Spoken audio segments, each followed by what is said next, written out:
जय Hind students, I hope आप अच्छे से पढ़ाई कर रहे होंगे, अपने नेक्स्ट अटेम्प्ट के लिए अच्छे से प्रिपेयर कर रहे होंगे।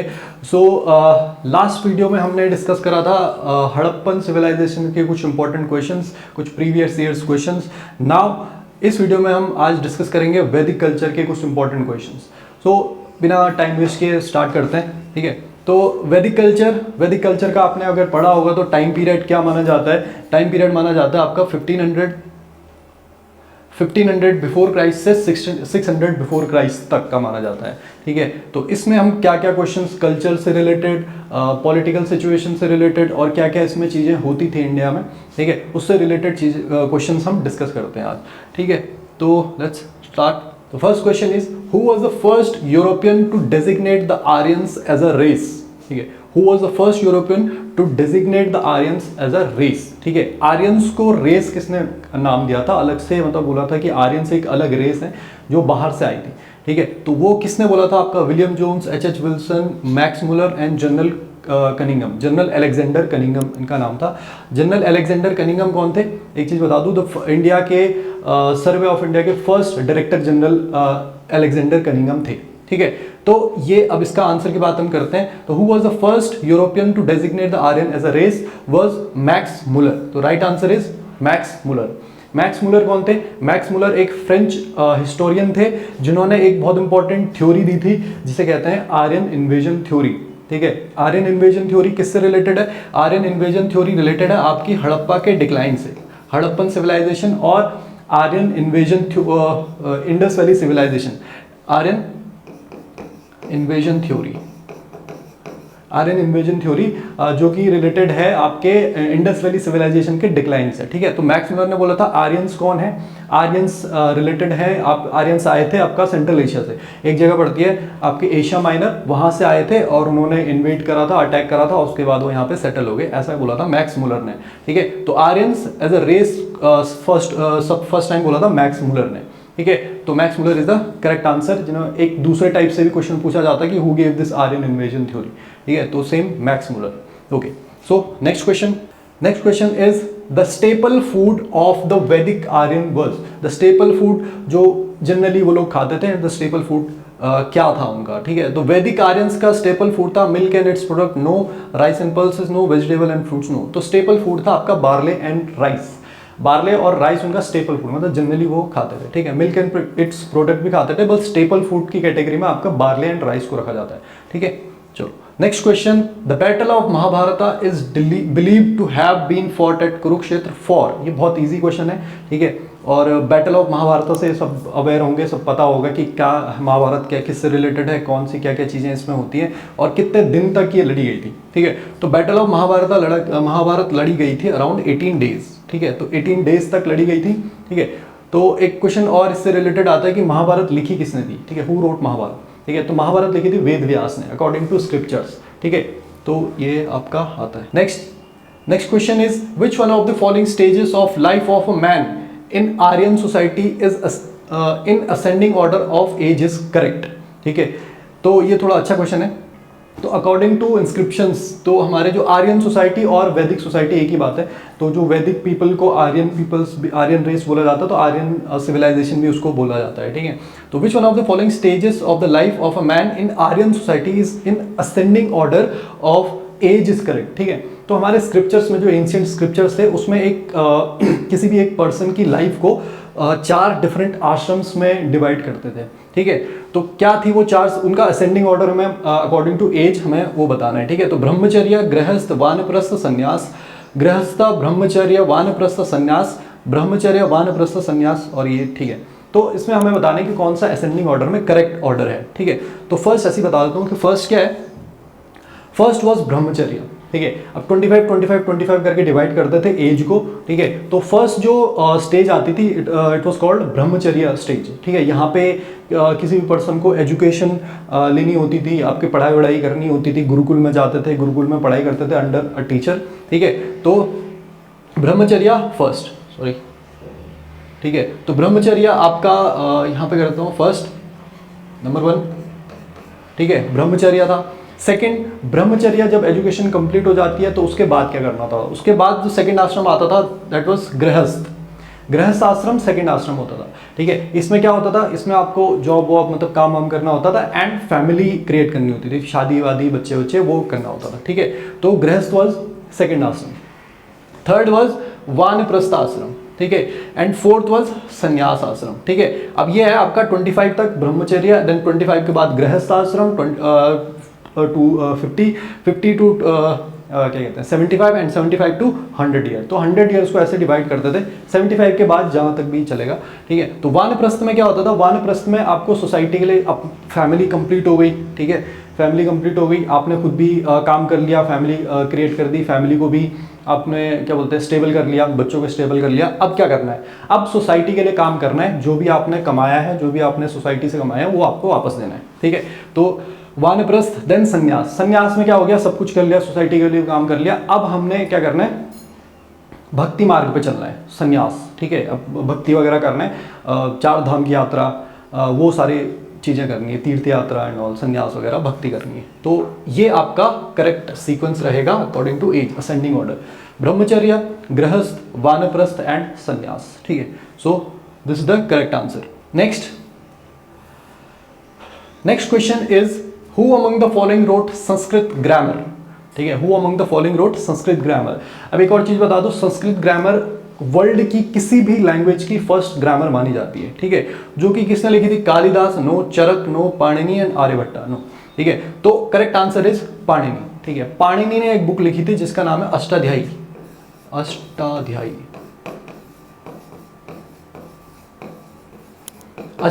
ठीक है। अष्टाध्यायी ये बुक है, लिखी है किसने, पाणिनि ने, ठीक है। जो कि बेस्ड ऑन संस्कृत व्याकरण है, संस्कृत ग्रामर से रिलेटेड है, तो पाणिनि ने लिखी है, ठीक है। किसी भी वर्ल्ड की किसी भी लैंग्वेज की ग्रामर की ये पहली बुक है, वन एंड ओनली, ठीक है। तो पाणिनि के अष्टाध्यायी, ठीक। कालिदास ने क्या लिखा, कालिदास ने बहुत सारे प्लेस लिखे हैं। कालिदास को हम इंडियाज शेक्सपियर भी कहते हैं, विलियम शेक्सपियर भी नाम दिया गया है कालिदास को। अभिज्ञान शाकुंतलम, मालविका, अग्निमित्रम, ऐसे बहुत सारे प्लेस, संस्कृत प्लेस कालिदास ने लिखे हैं, ठीक है। चरक ने बुक लिखी है चरक संहिता। चरक कौन थे, चरक एक फिजिशियन थे, एंशिएंट इंडिया में एक फिजिशियन हुआ करते थे, चरक संहिता, ठीक है। उन्होंने एक बुक लिखी है, ठीक है, फिजिशियन से रिलेटेड, डॉक्टर से। आर्यभट्ट सबको पता है, एक बहुत बड़े एस्ट्रोनॉमर मैथमेटिशियन थे, उन्होंने सूर्य सिद्धांत और बहुत सारी बुक्स लिखी है रिलेटेड टू एस्ट्रोनॉमी, मैथमेटिक्स, ठीक है। आर्यभट्ट जीरो का कॉन्सेप्ट भी ऑब्वियसली तो सभी को पता होगा, है ना। तो वो among the following Sanskrit grammar, Panini, Ashtadhyayi book का नाम है। Next question is which river has no mention in Rigveda, ठीक है। Which river has no mention in Rigveda, Sindhu, Saraswati, Yamuna and Periyar. Sindhu, Saraswati, Yamuna and Periyar, ठीक है। तो सिंधु बिल्कुल मेंशन है, सरस्वती भी है, यमुना भी है, बट पेरियार कहाँ फ्लो करती है अगर आपको पता हो, पेरियार फ्लो करती है केरला में, साउथ इंडिया में, ठीक है, केरला में फ्लो करती है। और इसका ऋग्वेद या फिर किसी जो वैदिक स्क्रिप्चर्स हैं, ठीक है, उसमें मेंशन नहीं मिलता है पेरियार का, बाकी का मिलता है, ठीक है, सिंधु, सरस्वती एंड यमुना का, ठीक है। तो correct answer is Periyar. Next question is assertion reason. अच्छा क्वेश्चन है, अभी बहुत सारे क्वेश्चन इस टाइप के आते हैं, ठीक है, स्टेटमेंट वाले और असर्शन रीजन वाली। तो the development of a high stage of abstract thinking is a marked feature of early Vedic literature. Early Vedic literature के बारे में असर्शन है कि the development of a high stage of abstract thinking is a marked feature of early Vedic literature, ठीक है। Reason इसका क्या दे रखा है, the cosmic mystery of creation and records of philosophical doubts about it are a part of the many वैदिक hymns, ठीक है। तो क्या ये सही है, असर्शन सही है, रीजन सही है, या फिर दोनों सही है, या फिर दोनों एक दूसरे को एक्सप्लेन कर रहे हैं नहीं कर रहे हैं, ठीक है। तो इसमें क्या है, कॉस्मिक मिस्ट्री जो एंशिएंट हमारे वैदिक लिटरेचर रहा था हमारा, ठीक है, तो उसमें क्या था, high stage of abstract thinking is marked feature of early Vedic literature, जो कि सही है, ठीक है। सबसे पहले हमें ये देखना होता है इस क्वेश्चन में कि ये इंडिविजुअली करेक्ट है या नहीं है, ये स्टेटमेंट करेक्ट है या नहीं, ठीक है, रीजन करेक्ट, इंडिविजुअली करेक्ट है या नहीं है, ठीक है। Cosmic mystery of creation and records of philosophical doubts about it are part of many Vedic hymns, ठीक है, तो ये भी करेक्ट है। फर्स्ट स्टेप ये चेक करना होता है कि दोनों करेक्ट है या नहीं है, ठीक है। नेक्स्ट स्टेप ये चेक करना है कि जो रीजन है वो इसका रीजन है, असर्शन का रीजन है या नहीं है, ठीक है। तो इसमें असर्शन का रीजन है, ठीक है।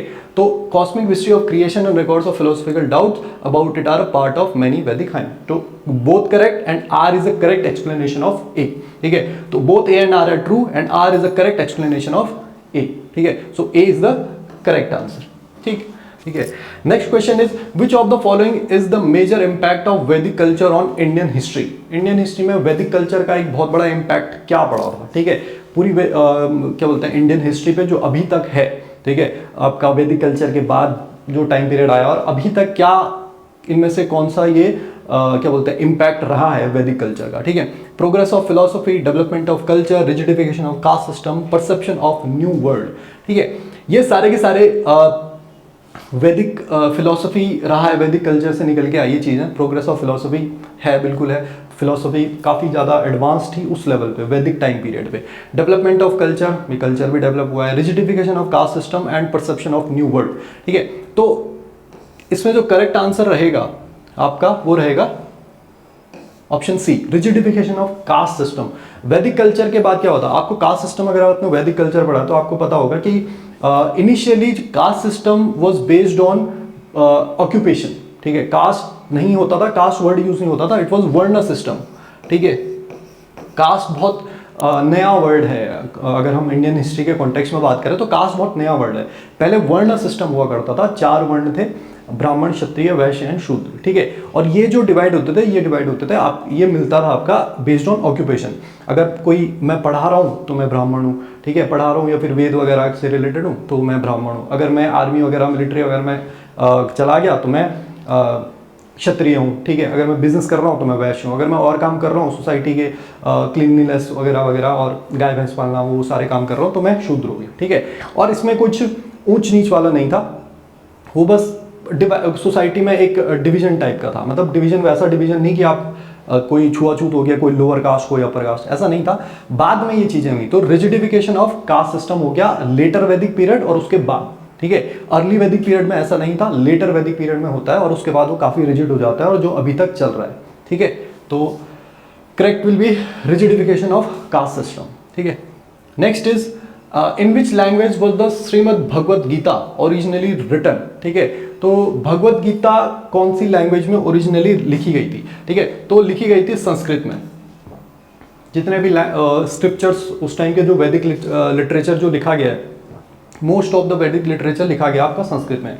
इवन वेदास, 4 वेद, पुराण, उपनिषद, ठीक है, ब्रह्मंस, अरण्यक, सारे के सारे जो स्क्रिप्चर्स हैं वो लिखे गए हैं संस्कृत में, ठीक है, संस्कृत लैंग्वेज में लिखे गए। आपको श्रीमद् भगवद गीता, जो भगवद गीता है वो एक छोटा सा पार्ट है किसका, महाभारत एपिक का, ठीक है। महाभारत एपिक है, महाभारत एपिक में बहुत सारे पर्व हैं, वन पर्व, ये वन, तो वन पर्व का एक छोटा सा पार्ट आता है भगवद गीता, जिसमें क्या बोलते हैं प्रीचिंग्स अर्जुन को दी जाती है बाई भगवान कृष्ण, ठीक है। तो next question is Purusha Sukta is found in which of the following scriptures, ठीक है। पुरुष सूक्त किस में मिलता है, ठीक है। तो भगवद गीता, ऋग्वेद, मनुस्मृति एंड अथर्ववेद, ये सारे के सारे मतलब एंशिएंट इंडिया के जो स्क्रिप्चर्स हैं वो हैं, ठीक है। भगवद गीता आपको पता है, Rigveda one of the oldest Veda, ठीक है। मनुस्मृति एक स्मृति है, ठीक है, सोशल ऑर्डर और सोशल लॉज से रिलेटेड, ठीक है, काफ़ी कंट्रोवर्शियल भी है। और अथर्ववेद, अथर्ववेद 4 वेद में से एक वेद आता है, ठीक है। तो पुरुष सूक्त इनमें से किस में है, तो पुरुष सूक्त है आपका ऋग्वेद में। और ऋग्वेद में आपके 10 चैप्टर्स हैं जिनको मंडल बोलते हैं, ठीक है। तो 10 मंडल में डिवाइडेड है ऋग्वेद। उसमें से जो 10th मंडल है, ठीक है, 10th मंडल है, 10th मंडल, ठीक है, 10th मंडल में आपका पुरुष सूक्त मिलता है, ठीक है। पुरुष सूक्त मिलता है 10th मंडल में, ठीक है। तो ये आपका करेक्ट आंसर ऋग्वेद, ठीक। Next question is the hymns of Rigveda are the work of, ठीक है। जो ऋग्वेदिक जो श्लोक हैं, वर्सेस हैं या फिर हाइम्स हैं, उनको किसने लिखा या फिर किसने लिखा, 1 ऑथर, 4 ऑथर, 7 और मेनी ऑथर्स, ठीक है। क्या ऋग्वेद पूरा किसी एक ने लिखा या फिर मल्टीपल ऑथर्स थे, किसने लिखा है, ठीक है। तो जो वैदिक आपका हाइम्स हैं वो लिखे हैं आपके मेनी ऑथर्स ने, ठीक है। तो ऋग्वेदिक जो हाइम्स हैं उसमें मल्टीपल, ऋग्वेद में पहले बता दूं टोटल 1028 श्लोक आप कह सकते हैं, वर्सेस कह सकते हैं या फिर हाइम्स आप कह सकते हैं, वो है 1028 और ये अलग अलग ऑथर्स ने लिखे हैं, ठीक है। तो ये आपका मेनी ऑथर्स करेक्ट आंसर, अलग अलग सेजेस जो एंशिएंट टाइम पे थे उन्होंने लिखा है। Next is the government of India has decided to declare which of the following river as a national river, ठीक है। तो गवर्नमेंट ऑफ इंडिया ने कौन सी रिवर को नेशनल रिवर डिक्लेयर किया है, तो नेशनल रिवर ये थोड़ा सा ऑब्वियस क्वेश्चन हो जाता है, ठीक है। तो इट इज गंगा, ठीक है। बहुत ज़्यादा इंपॉर्टेंट इसमें से क्या है कि इसको डेट पूछी जा सकती है, क्योंकि गंगा बहुत कॉमन सा क्वेश्चन हो जाता है कि गंगा कोई करा होगा, ठीक है, बट इसकी डेट कब किसको डिक्लेयर करा था एज अ नेशनल रिवर, तो ये किया गया था अराउंड 2008, इन 2000, नॉट अराउंड, ठीक है, इन 2008 में इसको गंगा को नेशनल रिवर डिक्लेयर किया था गवर्नमेंट ने, ठीक है। तो next question, Patanjali is well known for the compilation of, तो पतंजलि अगर आपने पता ही होगा, ठीक है, ये इजी क्वेश्चन बन जाता है। पतंजलि को किससे रिलेट किया जाता है? पतंजलि इज रिलेटेड टू योग सूत्र, ठीक है, योग सूत्र को कंपाइल करा था किसने? पतंजलि ने, ठीक है, तो पतंजलि ने योग सूत्र को कंपाइल करा था। योग फिलॉसफी भी कहते हैं, योग सूत्र भी कहते हैं, ठीक है। ब्रह्म सूत्र, पंचतंत्र आपको पता होगा, पंचतंत्र कृष्ण विष्णु शर्मा बहुत फेमस है, not Ayurveda but Patanjali Yoga Sutra. Done.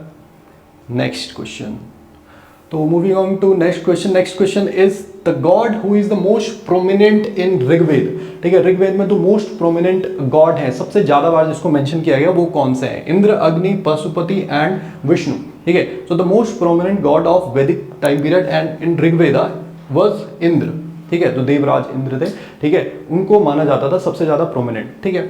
उसके बाद अग्नि, मोस्ट इंपॉर्टेंट आफ्टर इंद्र, ठीक है, पशुपति, ठीक है, Pashupati and then Pashupati early Vedic period में होते थे, लेटर में नहीं होते थे, ठीक है।